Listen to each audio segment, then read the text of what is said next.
नमस्कार, मैं डॉक्टर कंचन भारत होम्योपैथी में आप सभी का स्वागत करती हूँ। आज मैं बात करूँगी साइनोसाइटिस के बारे में। काफ़ी पेशेंट को मिलते जुलते अस्थमा से रिलेटेड ही सिम्टम्स आते हैं। ये कुछ पेशेंट्स को लगता है कि जिनको भी साइनोसाइटिस होता है या साइनस की प्रॉब्लम होती है तो उनको लगता है कि उनको सिर्फ अस्थमा ही है।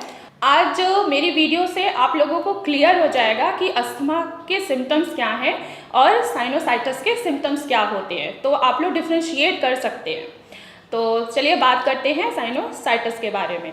साइनोसाइटिस बेसिकली साइनस में इन्फेक्शन या इन्फ्लामेशन को कहा जाता है। आखिर साइनस क्या है?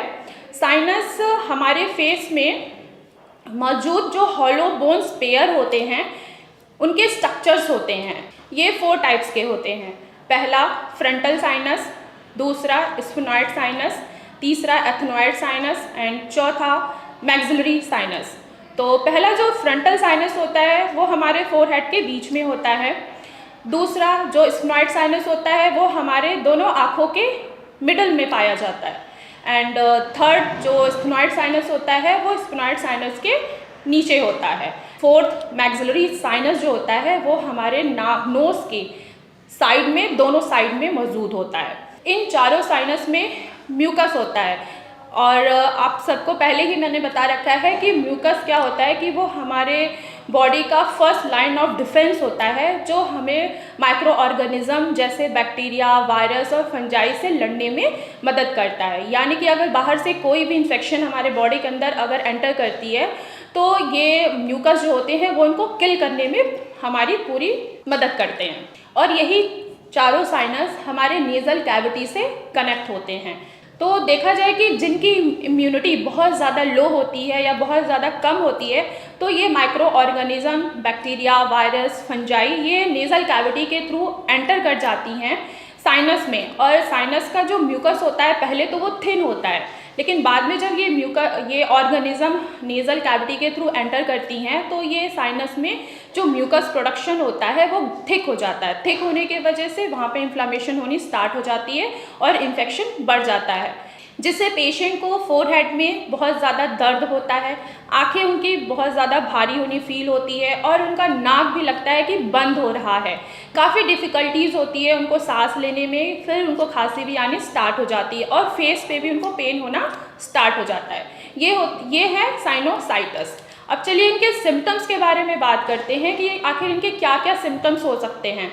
जैसे अभी मैंने आपको बताया कि माइक्रो ऑर्गेनिज्म जो वायरस बैक्टीरिया है वो नेज़ल कैविटी के थ्रू हमारे साइनस में एंटर कर जाते हैं। तो जब भी ये माइक्रो ऑर्गेनिज्म एंटर होंगे तो पेशेंट को बहुत ज़्यादा सर में दर्द होगा, पूरा फोरहेड पे उनको पेन होना स्टार्ट हो जाएगा, सर भारी लगेगा, इवन कि पीछे गर्दन तक भी उनको पेन होना स्टार्ट हो जाता है, सांस भी फूलना स्टार्ट हो जाता है, एक नाक बंद दूसरी नाक उनको खुली महसूस लगती है, रात में सोने में तकलीफ ज़्यादा बढ़ती है। रात में जैसे ही वो बिस्तर पे सोते हैं तो एक नाक उनको खुली लगती है और एक नाक बंद लगती है। और दिन में उतनी ज़्यादा उनको कोई कंप्लेंट नहीं आती है। छींकें बहुत ज़्यादा आनी स्टार्ट हो जाती है। जैसे ही छींकें आनी स्टार्ट होती हैं, नाक से पानी आना, आँखों से पानी आना, आँखें लाल हो जाना, ये सारे सिम्टम्स साइनोसाइटिस से रिलेटेड होते हैं। सेम ऐसे ही अस्थमा के भी सिम्टम्स हैं, जैसे सांस फूलना, खांसी आना, बलगम आना और आँखों से पानी आना, छींकें आना, तो ये सिमिलर होते हैं सिम्टम्स। लेकिन अभी मैंने जैसे आपको बताया कि आखिर साइनस के क्या सिम्टम्स हैं, फिर एक दो ही सिम्टम्स जो हैं वो डिफ्रेंशिएट करते हैं। जैसे अगर अस्थमा पेशेंट है तो उनको सांस लेने में तकलीफ बहुत ज़्यादा होगी, इवन कि अगर वो थोड़ा सा भी वॉक करेंगे या स्टेयर्स भी चढ़ेंगे तो उनको सांस फूलना स्टार्ट हो जाता है। वहीं साइनोसाइटिस के पेशेंट को इतनी भी डिफ़िकल्टीज़ नहीं होती है सांस लेने में, थोड़ी थोड़ी ही होती है क्योंकि उनका नाक बिल्कुल बंद रहता है, ब्लॉक रहता है म्यूकस के वजह से। अगर हम बात करें साइनोसाइटिस के अगर टाइप्स के बारे में तो ये 3 टाइप्स की होती हैं, एक्यूट, सब एक्यूट और क्रोनिक। एक्यूट जो होगा सिर्फ 1 वीक में ही ये कवर हो जाएगा, बिल्कुल ठीक हो जाता है। और अगर हम सब एक्यूट की बात करें तो ये ज़्यादा दिनों तक नहीं रहता है, 1 से 2 वीक ही रहेगा। जो क्रॉनिक साइनोसाइटिस है वो एटलीस्ट 1-2 वीक से लेके काफ़ी लंबे समय तक चलता है, 1 मंथ भी हो सकता है, साल भी हो सकता है। पेशेंट को पता ही नहीं लगता है कि इसको साइनस की प्रॉब्लम है। ये कंडीशन कभी कभी पेशेंट की वर्स हो जाती है। अगर रीज़न की बात करें तो अभी मैंने स्टार्टिंग में आपको बताया कि आखिर रीजन्स क्या है। वायरस, बैक्टीरिया, फंजाई के वजह से ही हमारा जो अंदर का म्यूकस होता है, ठीक है, जो फर्स्ट लाइन ऑफ डिफेंस होता है, वो प्रॉपर तरीके से वर्क नहीं कर पाता है जैसे ही ये वायरस, बैक्टीरिया एंटर करते हैं हमारे नेज़ल कैविटी में। अगर हम ट्रीटमेंट की बात करते हैं तो अगर हम होम रेमेडी की बात करें तो फर्स्ट ऑफ ऑल पेशेंट को क्या करना चाहिए कि स्टीम लेना चाहिए। ये बहुत ही अच्छा ट्रीटमेंट होता है साइनस के पेशेंट के लिए।